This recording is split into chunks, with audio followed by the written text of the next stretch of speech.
Case में जो खास तौर से पथरियाँ जब किडनी से निकल करके रास्ते में फंसती हैं, स्पेशली पीयूजे पे, जो पहला पड़ाव होता है पीयूजे होता है, उसको पेल्विक यूरेटिक जंक्शन कहते हैं। अक्सर उसमें पथरियाँ चिपक जाती हैं और पथरियाँ जब चिपकती हैं तो आपको कुछ सिम्टम्स, पेन हो सकता है, उठ सकता है उस समय, या यूरिन के रास्ते ब्लड आ सकता है। जो केस मेरे पास आया हुआ था 8 mm की पथरी थी और ये मिस्टर आलोक हैं। आई थिंक पेन हुआ था इनको और पेशाब के रास्ते में दिक्कत हुई थी। बताएं, थोड़ा सा वाकया बताएं, क्या हुआ था उससे? सर 3-4 बार ब्लड आया था यूरिन में। उसके बाद फिर सुबह पेन उठ गया था अचानक से। उसके बाद मैंने अल्ट्रासाउंड करवाया तो फिर पता चला। उसके बाद यहाँ का रेफरेंस मिला किसी से। ओके। 1.5 हफ्ते की दवा चली है। लगभग 8-10 दिन के करीब दवाइयाँ तुम खाए हो। तो इस 10 दिनों में क्या हाल रहा?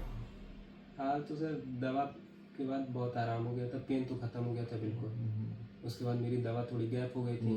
उसके बाद फिर जब मैं दवा रेगुलर कर दिया फिर आराम हो गया। और आज अल्ट्रासाउंड करवाने के बाद दिख रहा है कि पथरी ही गायब है। मेडिकली भी फ्री हो गया, बिल्कुल, है ना? नहीं तो अपने आप में ये बड़ा चैलेंजिंग था कि 8 mm की पथरी अगर आपकी फंसी रहती तो आपको अल्टीमेटली कॉम्प्लिकेशंस होने के चांसेस होते या ऑपरेशन की तरफ जाना पड़ सकता था। खास तौर से पीयूजे पे जो चिपकती है पथरी तो काफ़ी चिल्ला देती है। ठीक है, तो ऐसे में होम्योपैथी बहुत अच्छा काम करती है। और ये है आलोक की आज की रिपोर्ट, जिसमें आप देख सकते हैं कि जो बिल्कुल क्लियर है और पेशेंट का एक्सरे भी हुआ है। एक्सरे में भी बिल्कुल क्लियर आ रहा है मामला। और ये है पुरानी रिपोर्ट। तो आलोक, कैसा रहा? क्या कुछ निकलते हुए तुमको पता चला क्या? एक आध बार लगा था कि कुछ निकल रहा है, पर ऐसे कुछ दिखा नहीं। आलोक का अभी 3 दिन पहले मेरे पास फ़ोन आया और आलोक जी कहते हैं, सर मुझे थोड़ी सी जलन और पेशाब के रास्ते खून आया, ब्लड आया था। तो ये हुआ है। तो मैंने कहा कि आलोक आपकी दवाई मतलब रेगुलर है क्या? तो उन्होंने कहा कि नहीं रेगुलर नहीं है सर, गैप हो गया है। तो मैंने इनको बताया कि गैप नहीं करिए। अगर आपने वो दवाइयाँ प्रॉपर कंटिन्यू रखते तो आपको ये जो ब्लीडिंग का इंस्टेंस था पथरी निकलते टाइम पे वो नहीं हुआ होता, या होने के चांसेस बहुत कम हो गए होते हैं। ठीक है, मैक्सिमम चांसेस नहीं होता है।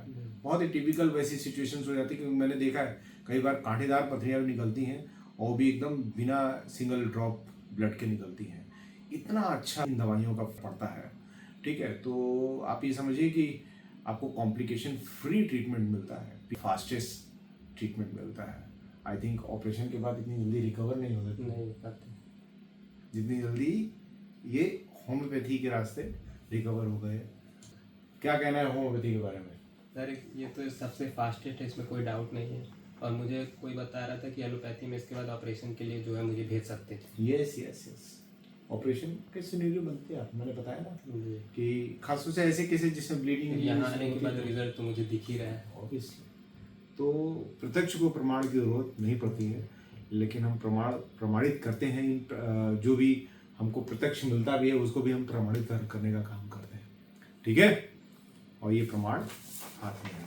दूसरी बात मैं ये कहना चाहता हूँ कि आप घर पे रहें कहीं रहें, सर का कॉल उठ जाता है कभी भी।